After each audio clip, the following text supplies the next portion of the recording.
Allez, me revoilà de retour pour, je crois, être l'épisode contrôle social numéro 7. Alors, qu'est-ce que je vais raconter aujourd'hui? J'ai terminé mon bouquin. DOPE, plus loin, INC. Ok. Alors, comme je vous dis, on est tous manipulés, c'est ce que j'essaie de vous faire comprendre. Je pense que certains d'entre vous l'ont déjà compris depuis un petit bout de temps. Et la manipulation, elle est profonde. Effectivement, ça commence très jeune, avec la société, puis encore ce qu'on a appris à vos parents, puis après vous allez dans l'éducation nationale, alors là, c'est... Okay. Alors, je vais vous dire, il y a les phénomènes de mode. Alors vous allez me dire, ouais, phénomène de mode, et alors? Alors, entre guillemets, il y a un petit groupe de personnes qui nous poussent à agir dans une certaine direction. Alors ça va ça va sur tous les phénomènes de mode, y compris la mode des vêtements. Quoi. Donc c'est fait pour obliger les gens. Parce que honnêtement, alors c'est juste une entre parenthèses, je pense que certains, alors si les gens, je dirais si les femmes pensaient plus, je pense que il y a certains articles de mode qu'elles ne mettraient plus. C'est tellement flagrant que voilà. Moi, ça fait des années, j'ai visé pour le confort. 100% confort, il faut rester au chaud quand il fait chaud, il faut être à l'aise quand il fait froid. Non, il faut rester au chaud quand il fait froid, il faut être à l'aise quand il fait chaud. Voilà. Comme ça. Alors la manipulation, on dirait, où est-ce qu'elle va en venir? Alors je regardais. Donc en gros, la manipulation, donc c'est fait par les poteaux, à travers...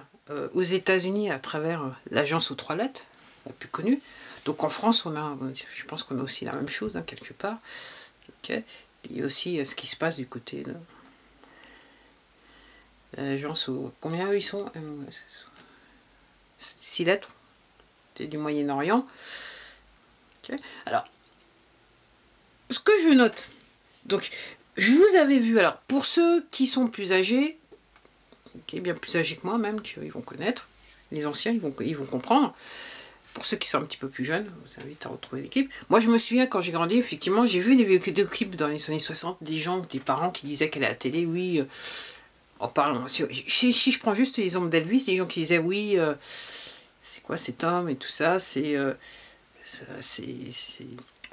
pour pousser les jeunes dans le chaos, la dégénérance, enfin, quelque part, je dirais, la dégénérance d'essence, voilà. Je fais une vidéo, je dis ok. Entre guillemets, moi j'ai grandi avec ça, quoi. Puis je lisais le bouquin.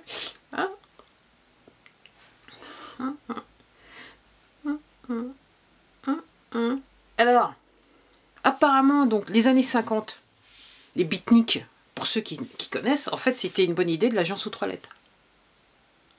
Aux États-Unis. Service secret. Bah, apparemment, c'est pas un truc... Ils ont essayé, mais ça n'a pas marché. Les années 60, le rock et les Beatles, alors c'est pas seulement l'agence aux 3 lettres aux États-Unis, c'est l'agence aux 3 lettres aussi au Royaume-Uni. Donc c'était une opération. C'était une opération qui a marché. Avec les Beatles et compagnie. Et tous les groupes qui sont sortis à cette époque-là. Et pour la petite histoire, donc il y avait des agents qui étaient là en fait pour pousser les drogues sur ces jeunes gens qui faisaient de la musique. Alors pour certains ça a marché. Pour d'autres ça n'a pas marché. Puis certains ils ont été dans des trucs à dormir debout. Ok. Vénération, non je l'ai su.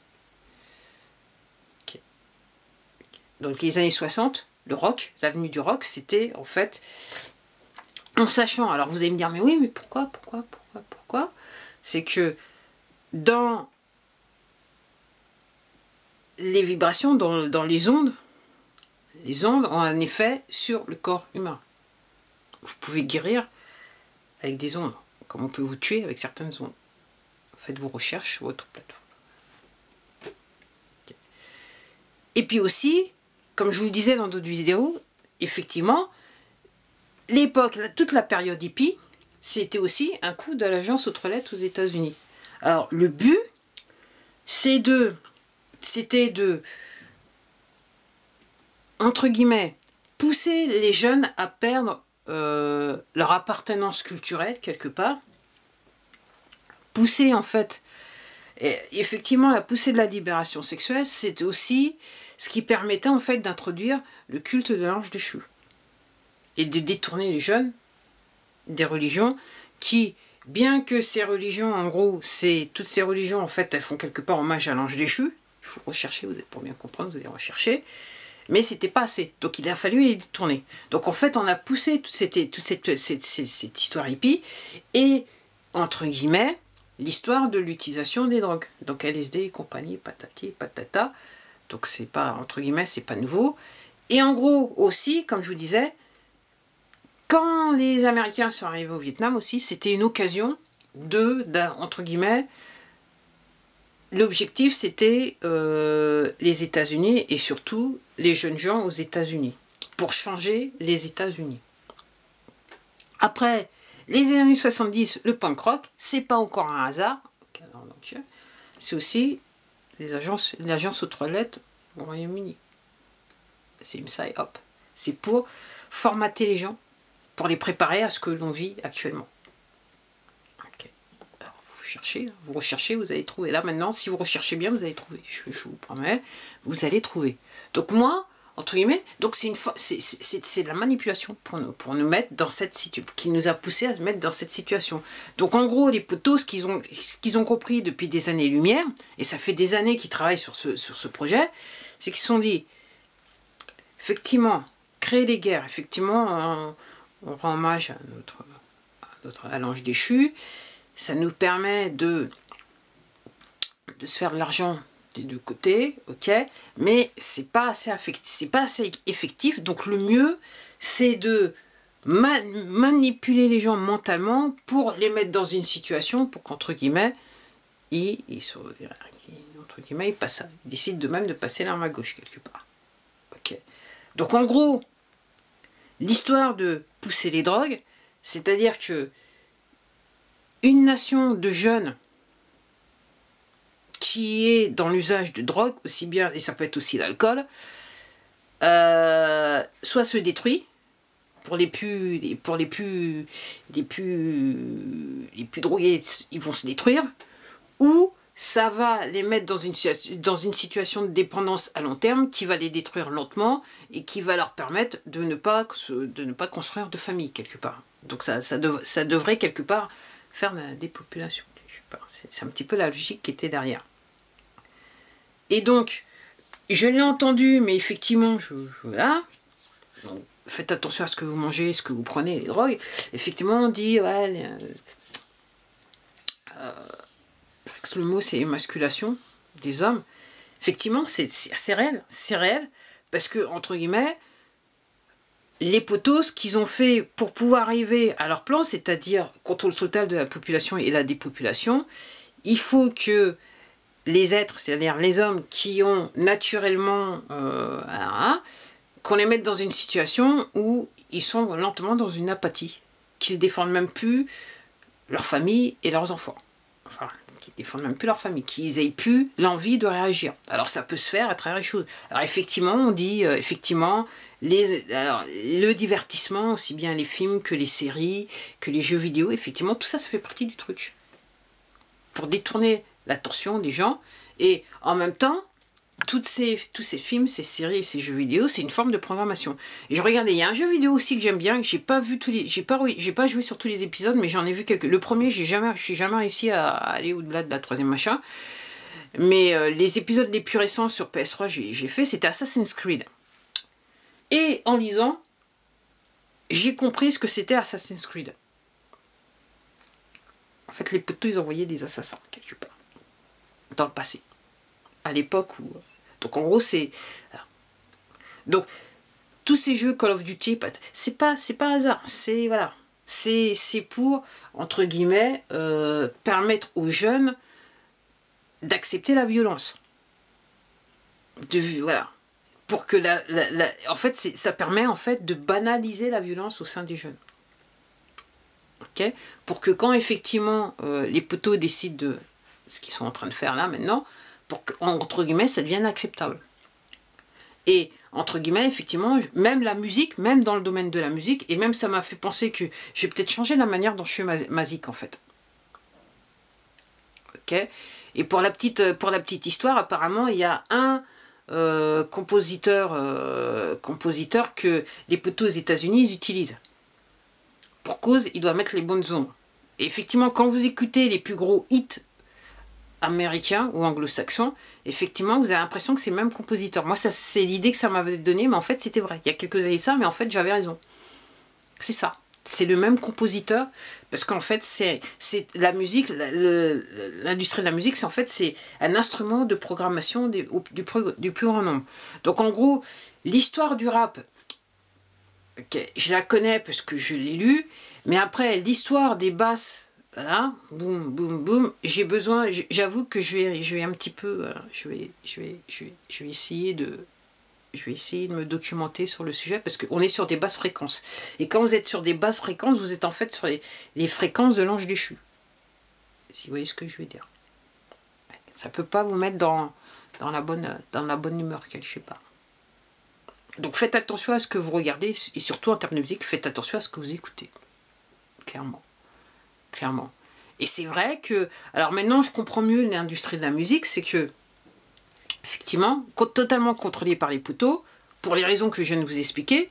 Et donc, je comprends pourquoi il y a des gens qui n'arrivent pas à réussir dans l'industrie de la musique, même s'ils arrivent, entre guillemets, ils arrivent à taper sur la porte des poteaux, parce que, une, ils ne sont pas assez malléables, ou de deux, en termes de composition, on ne peut pas les contrôler.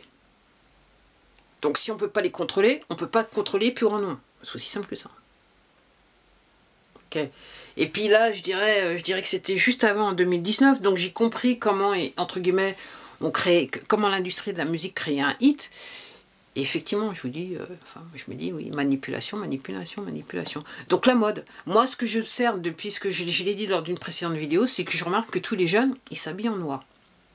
La mode, c'est le noir. Okay. Et même les parents, même tendance à vouloir, certains parents ont même tendance à suivre le courant.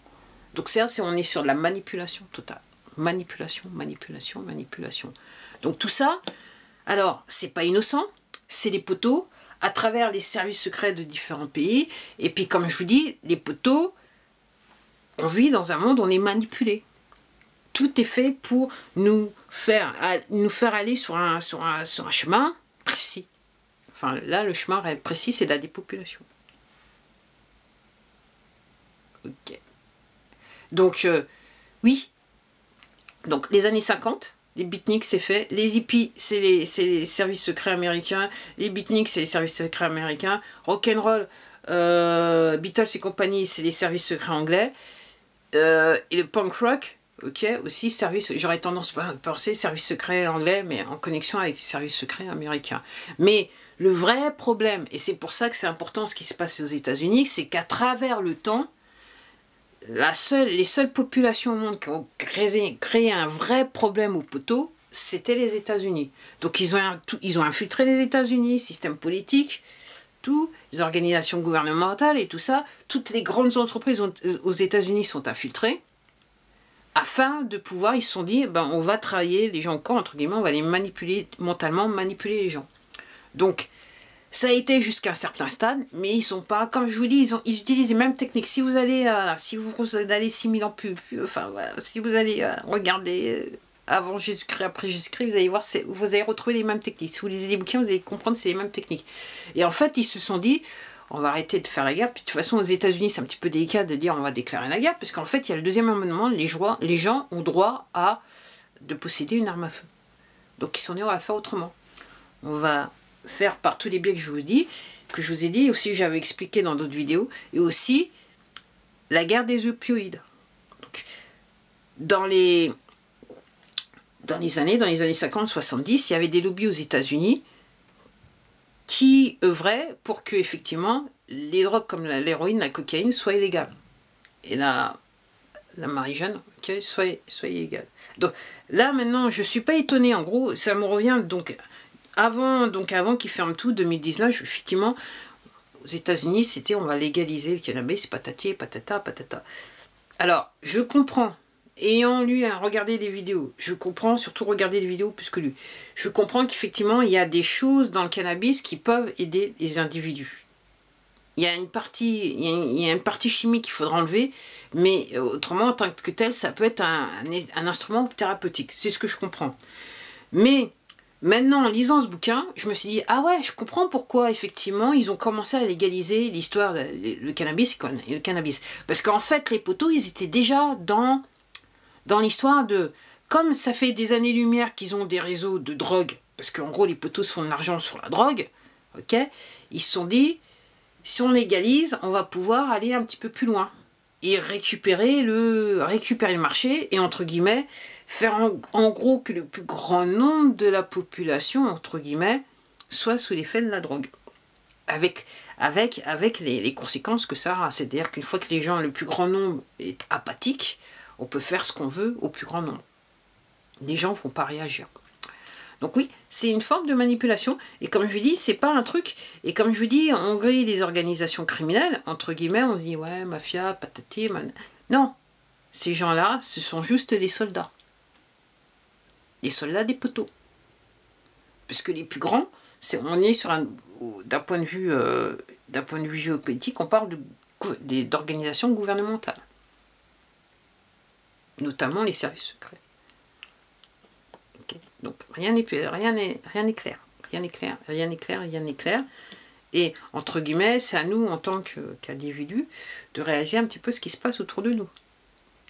Ok.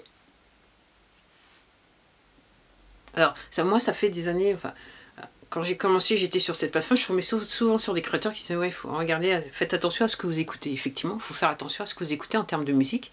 Et effectivement, la manière dont on crée, je dirais, une chanson. Effectivement, c'est fait pour que... Alors, il faut trouver aussi bien musicalement la partie qui va accrocher, et en termes de paroles aussi, il faut trouver aussi la partie qui va accrocher, qui va faire que les gens vont aimer le morceau et vont l'écouter. Et à travers ça, ce que je suis en train de vous dire, c'est que dans l'industrie de la musique, il y a des... À la fois en termes de musique pure et les paroles d'une chanson, il y a des messages subliminaux qui vont, entre guillemets, plonger l'audience, ok, dans une forme d'apathie. Donc une forme de manipulation. Donc, et aussi, donc, la pub aussi, on est sur le même truc, hein, donc voilà.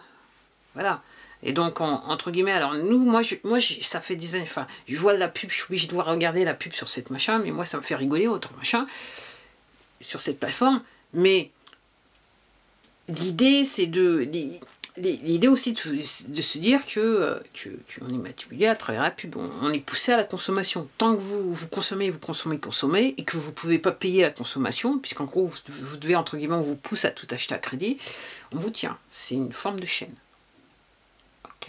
Et clairement, dans l'histoire de la consommation, vous pensez que vous avez un libre arbitre par rapport à ce que vous consommez? Non, en fait, vous êtes obligé de consommer certains produits quelque part. Même si ça vous paraît étrange que je vous dis, réfléchissez bien, en fait, vous êtes obligé de consommer certains produits. Alors, moi, le dernier que je peux... Le plus flagrant pour moi, et je l'ai déjà dit dans d'autres vidéos, pas sur la série Contrôle social, c'est l'histoire de l'interaction que les Français ont avec l'administration. Donc, de facto, vous êtes obligé d'avoir un téléphone portable, vous êtes obligé de payer pour une ligne. Et avec le crédit social, là, maintenant, ce qu'ils voulaient faire, donc en gros, tout doit se faire par téléphone. On sait où vous allez, on sait là. Et voilà. Et après, on vous dira, voilà, vous pouvez acheter là, vous ne pouvez pas acheter là, vous pouvez acheter ça ou vous ne pouvez pas acheter ça. C'est ça le but, quand même, à faire. Et avec un peu de chance, ça n'arriverait pas là, parce que normalement, dans le plan, vous devez quand même mourir avant. On va dire ça comme ça. Voilà, je m'arrête là. Donc rien n'est fait au hasard, donc renseignez-vous, hein, renseignez-vous. Voilà. Il y a des vidéos sur internet, il y a des gens qui font des blogs qui parlent de ce sujet. Effectivement, c'est un petit peu plus délicat à les trouver, parce qu'effectivement, il y a une forme de censure. Alors la dernière sur cette plateforme, c'est qu'il y a des alerteurs à qui on avait sucré leur chaîne. Apparemment, elles reviennent, les chaînes. Elles reviennent comme ça, les mecs, ils n'ont rien fait. Ah, la chaîne revient. Donc ça veut dire que sur cette plateforme, les gens qui nous veulent du bien sont rentrés sur cette plateforme. Il y a, entre guillemets, moi la manière dont je traduis l'affaire, c'est qu'il y a une petite guéguerre entre les gens qui sont rentrés sur la plateforme, qui nous veulent du bien pour faire du nettoyage, et ceux qui sont encore là, qui croient encore, comme les trolls.